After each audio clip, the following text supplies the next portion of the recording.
తీసినాం. వాళ్ళని దూరం పెడితే బాగుండేది. సరే మీ దగ్గరికొస్తాను. మీరు దాదాపు 2 హ్యాట్రిక్‌లు 6 సార్లు ఎమ్మెల్యేగా ఉన్నారు. ఒకసారి ఎంపీ, మంత్రి ఇలా ఉన్నారు. ప్రత్యేకంగా పాలకుర్తిలో మీరు హ్యాట్రిక్ సాధించిన వ్యక్తి. మరి ఈసారి ఓటమి గల కారణాలు ఏమనుకుంటున్నారు? అసలు ఏమని విశ్లేషిస్తున్నారు మీరు? సరే కొంత మార్పు కావాలని కోరుకున్నారు. అయినా నేను ఓడిపోతానని అనుకోలే. అయినా ఓ 10, 20 వేలతోటైనా గెలుస్తాననేది నాకున్న అంచనా. ఎప్పుడైతే నేను అరెస్ట్ చేయిస్తానా అని ఏడుపు బొబ్బలు పెట్టారు అత్తకోడలు. అరెస్ట్ చేసిండ్రు, జైల్లో పెడతానని ఆ ఏడ్చే వరకు ఆ ప్రజలలో సింపతి వచ్చింది. అది నిజమని నమ్మిండ్రు. పోలీసు వాళ్ళు నోటీస్ ఇస్తారు. ఆడ నియోజకవర్గంలో లేనోళ్ళు ఆడ తిరుగుతుంటే ఎవరికైనా నోటీస్ ఇస్తారు. మా ఇంట్లో మా మా మా దగ్గర కూడా మా బావకి ఇచ్చిండ్రు, నా కొడుకు ఇచ్చిండ్రు, మీకు ఇక్కడ ఓటు హక్కు లేదు, మీరు వెళ్ళిపోయిండ్రని. వాళ్ళకు ఆ నోటీస్ ఇచ్చే వరకు పోలీసు వచ్చి అరెస్ట్ చేస్తాడు, జైల్లో పెడతాడని ఒక కళ్ళర్ నీళ్లు తీసుకొని నటన చేసి ఏడ్చాను. దాంతో ప్రజలలో ఇద్దరు లేడీస్ను అరెస్ట్ చేయిస్తాడు దయాకర్ రావు అన్న వరకు ప్రజలలో అది వ్యతిరేకత వచ్చింది. దాంతో నా ఓటమి పోయింది. సరే ప్రతి ఓటమి తర్వాత మనం ఒక నేర్చుకునే ఒక పాఠం కావచ్చు, గుణపాఠం కావచ్చు ఉంటది. మీ నియోజకవర్గానికి సంబంధించి, మీ పొలిటికల్ జీవితానికి సంబంధించి ఎలాంటి ప్రజలే రియలైజ్ అయ్యిండ్రు. నేనేం నేర్చుకోలేదు. ప్రజలు రియలైజ్ అయ్యిండ్రు. దయాకర్ రావును పోగొట్టుకున్నాం, అవి ఏడ్చి నటన చేసింది. రేవంత్ రెడ్డి బోకస్ మాటలు కొద్దిగా నమ్మినాం. ప్రజలు రియలైజ్ అయ్యిండ్రు. నేనేం మార్చుకోవాల్సిన పని లేదు.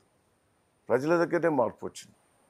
సరే ఇంత చేస్తున్నా బీఆర్ఎస్ నుంచి చాలామంది కాంగ్రెస్ వైపు జంప్ అవుతున్నారు. అనేక మంది లీడర్లు మార్పు అంటే మీరు కోరుకుంటున్నారు. అన్నట్టు పవర్ లేని బతికేటోళ్ళు ఉంటారు, పైరోలు చేసేటోళ్ళు ఉంటారు, దందా చేసేటోళ్ళు ఉంటారు, రోజు బ్రోకర్ దందా చేసేటోళ్ళు ఉంటారు. పవర్ లేకపోతే వారికి రోజు ఎస్ఐ తోటి పని ఉంటుంది, ఎంఆర్ఓ తోటి పని ఉంటుంది. ఎన్ని సుంటోళ్ళు పవర్ లేని కాడ బతకలేరు.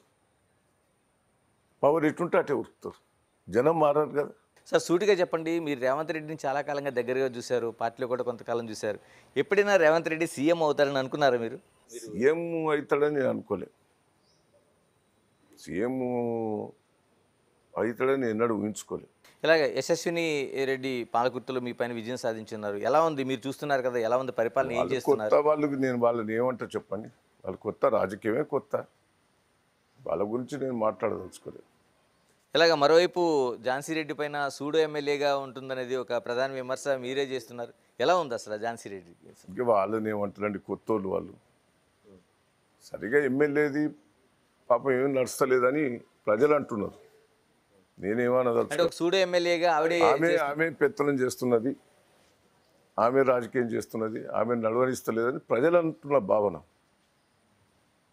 ఈమె రివీల్ చేస్తుంది అధికారులతోటి, ఈమె మాట్లాడుతూ ఉంటుంది, ఎమ్మెల్యేని డమ్మీ చేసిందని ప్రజలు అనుకుంటున్నారు. సరిగా అది వాళ్ళ ఇష్టం. సొంత కోడలే కదా. కోడలైనా కూడా డామినేషన్ చేస్తున్నది ప్రజలను. ఎమ్మెల్యే కదా అండి, కోడలైతే ఇంట్లో చేయండి, బయట డామినేషన్ చేసేవారికి ప్రజలలో వ్యతిరేకత వస్తుంది కదా. సార్ చివరిగా చెప్పండి, పాలకుర్తి నియోజకవర్గంలో ఉన్న ఈ పార్లమెంట్ ఎన్నికల్లో ఏ పార్టీకి మెజారిటీ రాబోతుంది? అంటే నేను వేరే ఉద్దేశం కాదండి.